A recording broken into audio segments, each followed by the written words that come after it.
Best varicose veins చికిత్సనే పొందండి. నొప్పి లేని చికిత్స కోసం సంప్రదించండి ఎబిస్ హాస్పిటల్. వాగర్థావివ సంపృక్తౌ వాగర్థ ప్రతిపత్తయే జగతః పితరౌ వందే పార్వతీ పరమేశ్వరౌ. ఆదిత్యాయ చ సోమాయ మంగళాయ బుధాయ చ గురుశుక్ర శనిభ్యశ్చ రాహవే కేతవే నమః.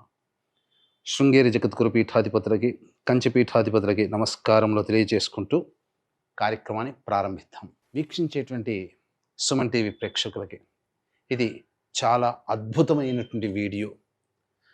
అంటే పరమేశ్వరుడి యొక్క దివ్య అనుగ్రహాన్ని సరి అయినటువంటి విధానంలో సంపూర్ణంగా పొందేటువంటి ఒక గొప్ప సమాచారం మీకు అందివ్వబోతున్నాం. శివాజ్ఞ లేనిదే చీమైనా కుట్టదు. కాబట్టి ప్రతి వ్యక్తి కూడాను తన దైనందిన జీవితంలో శివాలయాన్ని సందర్శించుకుంటూ ఉంటారు.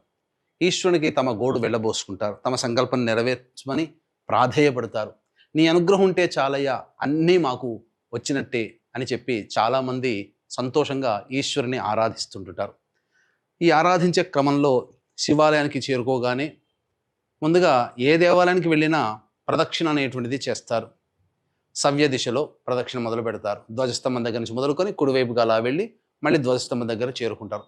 ఇలా ఎవరి కోరికను అనుసరించి 3 సార్లు, 7 సార్లు, 9 సార్లు, 11 సార్లు, 18 సార్లు, 108 సార్లు ప్రదక్షిణ ఇలా చేసుకుంటుంటారు. అయితే ఏ యొక్క దేవతకి కూడా లేనటువంటి విభిన్నమైనటువంటి ప్రదక్షిణ విధానము పరమేశ్వరునికి సొంతం. దానినే చండీశ్వర ప్రదక్షిణ అని అంటారు. అయితే వీక్షించేటువంటి ప్రేక్షకుల్లో చాలామంది కామెంట్లు పెట్టవచ్చు. ఏమని? ఈశ్వరుడు ఎలా అయినా కరుణిస్తాడు, ఇలా చేస్తేనే కరుణిస్తాడా, ఇలా ఎక్కడైనా ఉందా అని చెప్పి అంటుంటుంటారు. ఒక్క విషయం చెబుతాను. మనం ఏదైనా వృత్తి, ఉద్యోగ, వ్యాపారంలో మనం ఉన్నామనుకోండి, మన ఇంట్లో ఉన్నట్టుగా బనీను, లుంగి కట్టుకొని లేదా సంబంధించినటువంటి షార్ట్స్ వేసుకొని ఆఫీస్కి వెళ్ళం కదా. ఫంక్షన్స్కి వెళ్ళినా ఏ ఫంక్షన్ వెళ్తామో, ఎలా ఆఫీస్కి వెళ్తామో ఒక క్రమ పద్ధతిలో వెళతాం కదా. అలాగే ఈశ్వరునికి కూడా శాస్త్రంలో చెప్పబడి ఉన్నటువంటిది చండీశ్వర ప్రదక్షిణ. ఇక ఆలస్యం చేయకుండా ఈ చండీశ్వర ప్రదక్షిణ ఏ విధంగా చేసుకోవాలి? ఎందుకంటే పవిత్ర కార్తీక మాసంలో అందరూ కూడా ఈ చండీశ్వర ప్రదక్షిణ చేస్తారు. అలాగే మాఘమాసంలో, వైశాఖ మాసంలో ఒకటా అని కాదండి, మనకు ఎప్పుడు ఈశ్వరుని దగ్గరికి వెళ్ళినా ఈ చండీశ్వర ప్రదక్షిణ తెలుసుకొని విధానంగా గనక చేసుకున్నట్లయితే పరమేశ్వరునిగా చండీశ్వరుని ప్రదక్షిణ ఒక ప్రదక్షిణ జరిగితే 10,000 సార్లు కైలాసము చుట్టూ ప్రదక్షిణ చేసినటువంటి పుణ్య ఫలితం మనకు దక్కుతుంది. కాబట్టి ఇటువంటి అద్భుతమైన విషయాన్ని మీరు తార్కికంగా ఆలోచించకుండా దైవానుగ్రహానికి పాత్రలు కాదలిచిన వాళ్ళు చక్కగా ఈ వీడియోని 10 మందికి తెలియచేయండి. వాళ్ళు పొందిన పుణ్యంలో మీకు ఆ భగవంతుడు మీకు వేస్తాడు. కర్త కారయిత్వ ప్రేరకశ్చ అనుమోదక. కర్త అనగా చేసినవాడు, చేయించినవాడు, ఆ పనికి ఆమోదం తెలిపినవాడు, ఆ పనికి కారకుడైన వాడు, వీళ్ళందరికీ సమభాగంలో ఫలితమే, పాపములోనైనా పుణ్యంలోనైనా. ఇది పుణ్యకార్యం అండి. 10 మంది తరించే అద్భుతమైనటువంటి ఈశ్వరునికి సంబంధించిన చండీశ్వర ప్రదక్షిణ. ముందుగా చక్కగా శుభ్రమైనటువంటి వస్త్రములు ధరించి దేవాలయానికి చేరుకోవాలి. దేవాలయానికి చేరుకునే కాళ్ళు, చేతులు, నోరు, ముక్కు, చెవులు ఇవన్నీ కూడాను శుభ్రపరచుకోవాలి. తదనంతరం ఈశ్వరుని దగ్గరికి వెళ్ళాలి. వెళ్ళిన తర్వాత ధ్వజస్తంభం దగ్గర, ఇది మనకు చూసినట్లయితే మనకు ఎడం వైపు ఉంటుంది, ఇక్కడ కుడివైపు ఉంటుంది. కానీ పరమేశ్వరునికి ఇది కుడివైపునే.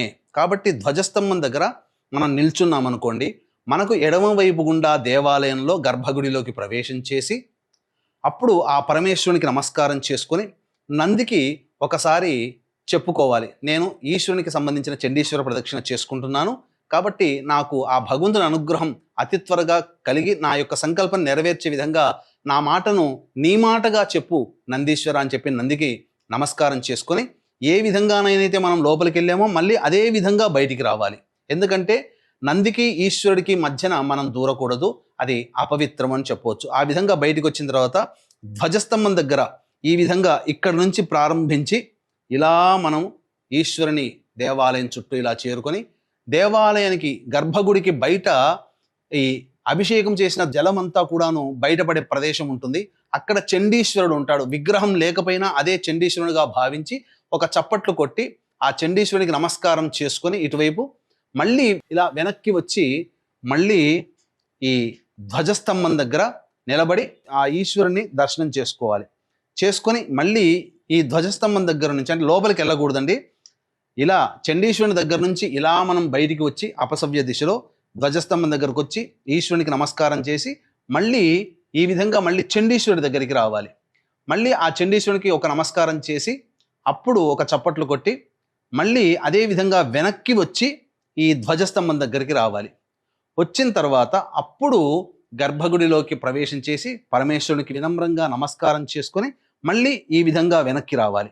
మళ్ళీ నందికి ఈశ్వరుడికి మధ్యలో మనం వెళ్ళకూడదు. వచ్చిన తర్వాత ఇది ఒక ప్రదక్షిణ. ఈ విధంగా మనం 9 ప్రదక్షిణలు చేస్తే అది చండీశ్వర ప్రదక్షిణగా చెప్పబడుతుంది. అది ఒక చండీశ్వర ప్రదక్షిణ. అలాగే ఈ 9x9 సార్లు 108 సార్లు కనుక ప్రదక్షిణ చేయదలిచిన వాళ్ళు ఈ విధంగా పరమేశ్వరుని యొక్క దేవాలయంలో చేసినట్లయితే 9 ప్రదక్షిణలు చేస్తే ఒక చండీశ్వర ప్రదక్షిణ. అలాంటిది 9 చండీశ్వర ప్రదక్షిణలు చేస్తే శివాలయం చుట్టూ మనకు 10,000 సార్లు x 9 అంటే 1,00,000 సార్లు పాటు మనం ఆ యొక్క కైలాసముని గిరి పర్వతం మానస సరోవరం దగ్గర ఉంది కదండి, కైలాస పర్వతం చుట్టూ 1,00,000 సార్లు ప్రదక్షిణ చేసినటువంటి పుణ్య ఫలితం మనకు దక్కుతుంది. వీక్షించేటువంటి ప్రేక్షకులు కూడా మీ జాతకరీత్యా కలుగు అన్ని రకాల సమస్యల నివారణకి ఇప్పుడు గురువు వచ్చే 8 ఏళ్ల పాటు 2033 సంవత్సరం వరకు కూడా అతిచారముతో 21 మార్లు అతిచారంతో ఉండబోతున్నాడు. అతిచారము, తిరోగమనము, వక్రగమనం ఇలా 21 మార్లు జరుగుతుంది. కాబట్టి దీని ప్రభావం వల్ల ప్రపంచవ్యాప్తంగా అనేక దుస్సంఘటనలు జరిగేటువంటి అవకాశం ఉంటుంది. మనము కూడా ప్రభావితం అవుతాము. కాబట్టి మన వ్యక్తిగత జాతకంలో కూడా ఈ గురు అతిచారము, శని నీచ స్థితి మరియు వృషభ రాశి స్థితికి చేరడం కూడా ఇది దుర్భిక్షానికి సంకేతం. కావున దీన్ని దృష్టిలో పెట్టుకొని మన పీఠం ఆధ్వర్యంలో ఈ యొక్క దోష నివారణ కార్యక్రమం జరిపించడం జరుగుతుంది. సర్వదోష నివారణ పూజల హోమాలు ప్రతి నెల జరిపించడం జరుగుతుంది. అలాగే మృత్యుంజయ హోమం, మనం అందరం కూడా ఆరోగ్యంగా ఉండాలి, అపమృత్యు భయాలు ఉండకూడదు, గండ దోషాలు ఉండకూడదు.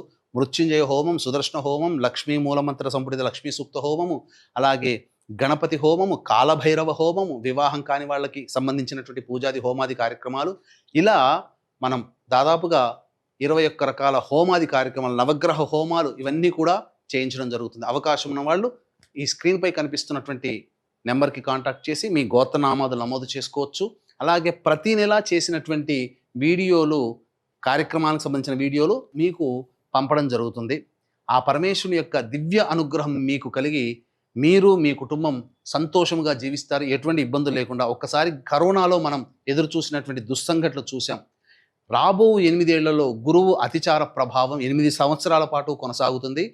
శని కూడా వృషభ రాశిలో ఉంటాడు, నీచ స్థితికి పొంది ఉంటాడు. అది చాలా ప్రమాదమని గ్రహించగలరు. దీన్ని దృష్టిలో పెట్టుకునే ప్రతి నెల కూడా ఈ 8 సంవత్సరాల పాటు సర్వదోష నివారణ పూజల హోమాలు జరిపించడం జరుగుతుందని చెప్పవచ్చు.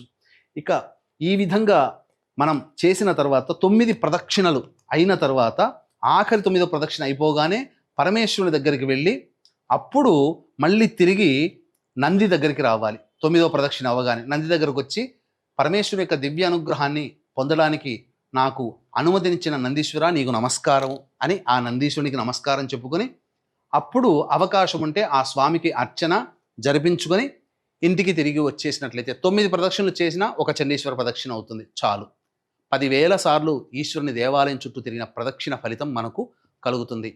కాబట్టి అవకాశం ఉన్నవాళ్ళు, ఈ కార్తీక మాసం ఇంకా మిగిలి ఉన్నటువంటి వాళ్ళు, అలాగే భవిష్యత్తులో ఎప్పుడు దేవాలయానికి వెళ్ళినా ఈ విధంగా ప్రదక్షిణ సింపుల్ అండి, ఏమీ లేదండి. ఈశ్వరునికి నమస్కారం చేసుకుని ధ్వజస్తంభం దగ్గరికి రావడం, ఇలా ధ్వజస్తంభం దగ్గర నుంచి ఇక్కడ అభిషేక జలాలు వెళ్ళేటువంటి ప్రదేశం ఉంటుంది.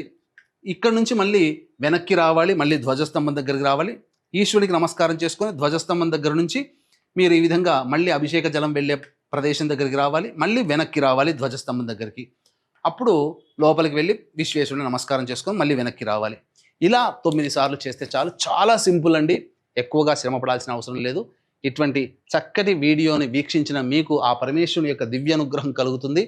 ఇది 10 మందికి ఈ సమాచారాన్ని చేరవేయండి, తెలియచేయండి. వాళ్ళు పొందే పుణ్యంలో కూడా భగవంతుడు మీకు కొంత అనుగ్రహాన్ని కూడా కలగజేస్తాడు.